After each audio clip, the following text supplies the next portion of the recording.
All right, so this is WrestleMania 27 review.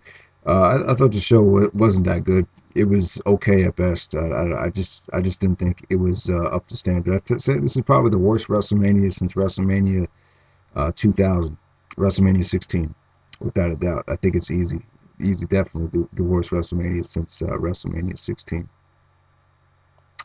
And there was some good stuff on it though. So we opened up the show with The Rock. Rock actually came out and cut a promo.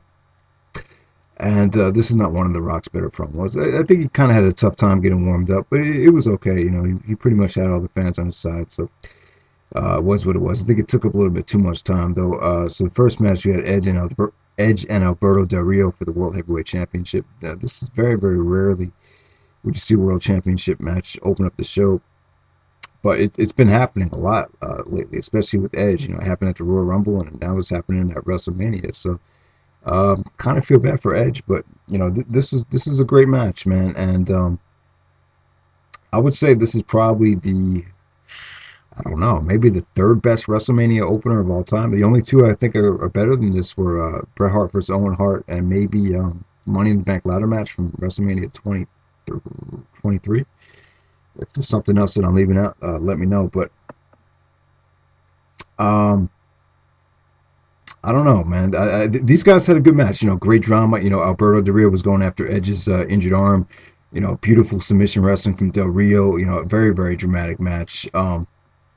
Just great stuff from both of these guys. Christian and the fat dude with the mohawk. Their interference really added to the match. Like I said, it's just great drama. Edge actually pulled off a helo over the top rope. Just a very, very exciting match. They didn't kill each other. It was a great match as far as in-ring psychology.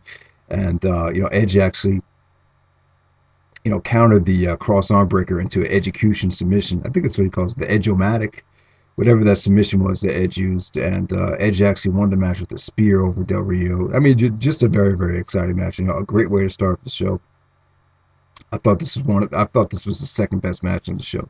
So that's Edge versus Alberto Del Rio, a 4-star match. Great stuff between those two guys. Next we had Rey Mysterio versus Cody Rhodes. This is okay, man. I told a pretty good story with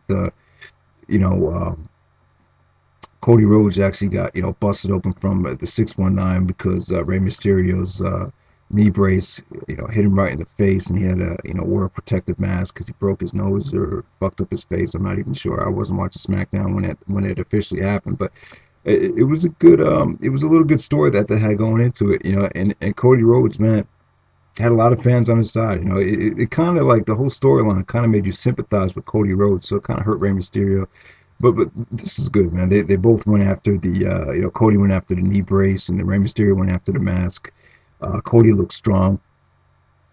Yeah, it was a big win for him over Rey Mysterio. Just a pretty decent match. Not amazing. It was a solid 3-star match. What was next after this match? I'm trying to think. All right, let me just jump into. I'm not going to talk about every match. I'm just not in the mood for it because there's just too much freaking crap on the show. That the 8-man tag match was short and sweet. It didn't get any time at all, but I thought it was exciting for what it was. Kofi looked great in that match, by the way, even though it was short. Let me talk about CM Punk versus Randy Orton. Disappointing, I would say. Good match, but I thought it should have been a lot better. The wrong guy won the match, and just another average performance from Randy Orton. I thought Punk looked good. I thought he played a great aggressive heel, really going after the injured leg that he injured Orton with on Raw. Leading up to this match, you kind of knew that Punk was going to work over Orton's knee the whole match. So Orton did a beautiful job selling it. He actually played one part in the match. He actually was playing possum, and then Orton actually went for the RKO, and then Punk saw it coming, and they just ducked out of the ring. I thought that was a great sequence right there. I mean, they did some good stuff. This is a very, very good match. I mean, it was a good wrestling match. This is not WrestleMania quality, though. I mean, you would think you have 2 main event guys wrestling the biggest show of the year. This should have just been a lot better. This is my opinion. And the finish, Randy Orton actually did the RKO. He countered CM Punk's springboard clothesline into the RKO. It was a good finish and everything, but we've seen it before, and you could definitely see that coming a million miles away. I mean, I remember the first time Orton did something like that was against Carlito at a pay-per-view from like 2006. So he's been doing that from time to time. It's not like it's some kind of special finish that everyone should be shocked out of their pants for. I mean, we've seen it a million times. I feel like Punk should have won this match. I think Punk is a genius. I think Punk is someone that is fresh and that WWE can really build up as a top heel. I mean, Orton's had the belt so many times. I mean, I just think it was kind of pointless to have him win this match. I think it was a blown opportunity, and I think the wrong guy won the match. That's just my opinion. Um, the Michael Cole Jerry Lawler match was garbage, man. That's all I could say. One of the worst matches I've ever seen.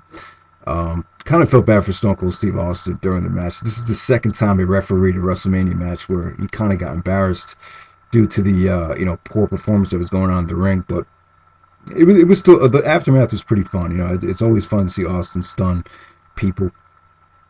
So that was that. Am I leaving anything out? Well, let's just talk about Triple H and Undertaker. I'm going to give these guys credit. These guys brought it. This is the best match they've ever had, which is saying a lot, or which is not saying that much. But it was better than the WrestleMania X7 match, so I think that's saying a lot. I mean, just Triple H looked like a awesome here, man. They really made him look like a killer. This is one of Triple H's best matches in a long time. He really came to play here.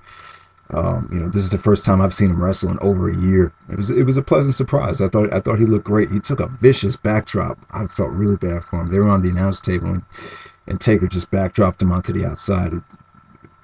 He was really up so high. I just felt really bad for his back. That had to just kill his back. But some good stuff. They had this awesome table spot where Taker actually went for like a flying lariat off the top of the ring steps, and then Triple H just countered it into a spine buster through a table. That was pretty sick. And then in the ring, man, they kind of did some of the HBK Taker spots, kicking out of the choke slam, countering the last ride, and all that stuff. But I don't know, just some of those near falls, I just weren't believable. Like WrestleMania 25, HBK Taker, like when Taker hit the tombstone on Shawn, like you knew it was over, and then Shawn kicked out. I was like, oh my god, I can't believe he kicked that. Like you didn't really get that same feeling here, but Triple H did like 3 pedigrees. Taker kicked out. A beautiful spot with Triple H doing the tombstone. That was probably the near fall of the night with Taker kicking out of the tombstone. I mean that was one instance where you thought maybe Triple H might pull it off.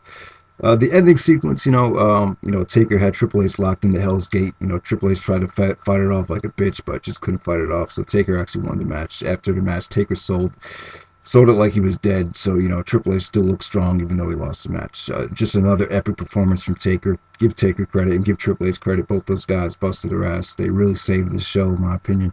Definitely the match of the night, match of the year candidate. Still not anywhere as close as some of the Shawn Taker matches. I'm only going to give it 4.25, but it's a strong 4.25, and it's still a great match. So what else was there? I'm not going to talk about the Snooki match. It was okay. Morrison and Ziggler did some good things out there. It wasn't that, but it was pretty. Some of the match is garbage, but I really don't want to talk about it. It was decent for what it was. Let me talk about John Cena versus The Miz. One of the worst WrestleMania main events that I've ever seen. It was a little bit better than Triple H and Orton, but not much. And you know what? I'd probably say Triple H and Orton was a little bit better, actually.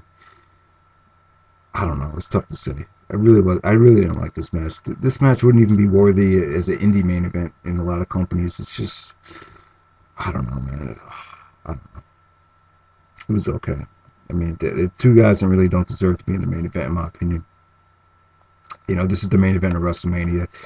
Really should be giving us something epic, and I really didn't feel like that, man. I mean, the match had its moments. Don't get me wrong, it had its moments. I thought Miz looked really good out there. He looked pretty crisp. He looked pretty sharp. Looked like he was on top of his game. It's an awesome spot in the match, actually, when I think Miz actually hit his friend with the briefcase. What's his name? Is it Alex Riley? Is that his name? And then Cena hit the FU, the attitude adjustment, whatever you want to call it. Great near fall. I think everyone in the arena thought it was over, but Miz actually kicked out. Cena did the the football stance into the clotheslined them over to the over the guardrail. That was I thought that looked pretty cool, looked pretty vicious. And then it was a count out, it ended in a draw. And then The Rock came out, restarted the match, said there was no disqualification. Then Rock actually rock bottomed, did the rock bottom to Cena. And, The Miz actually retained the championship. So, The Rock really did a beautiful job of setting up a Rock versus Cena match. That's the match that everyone wants to see. So it is what it is, man. That WrestleMania main event, it was average. It was the worst WrestleMania main event in a long time, I would say. It wasn't a bad match, but just not WrestleMania main event worthy. So, yeah, and very disappointed that Bryan Danielson and Sheamus is not on the show. I don't see why you would leave that off the card. I mean, that if anything, that was going to help the show. I mean, this isn't like WrestleMania 19 when they left RVD and Kane versus William Regal and Sean Morley off the card. It's not like that. This needed, the extra match. WrestleMania 19 was loaded, so I could see why you left it off for the Miller Lite Catfight girls. Just to give someone some breathing room. I'm talking about WrestleMania 19. But for this show, you needed like that extra good wrestling match. Just to entertain the fans, to get the crowd into it. And Sheamus too. This is the guy that they made the champion, and he's improved. Why not just reward both of them by let them then go out there? People wanted to see Daniel Bryan wrestle. I was looking forward to that match more than anything tonight.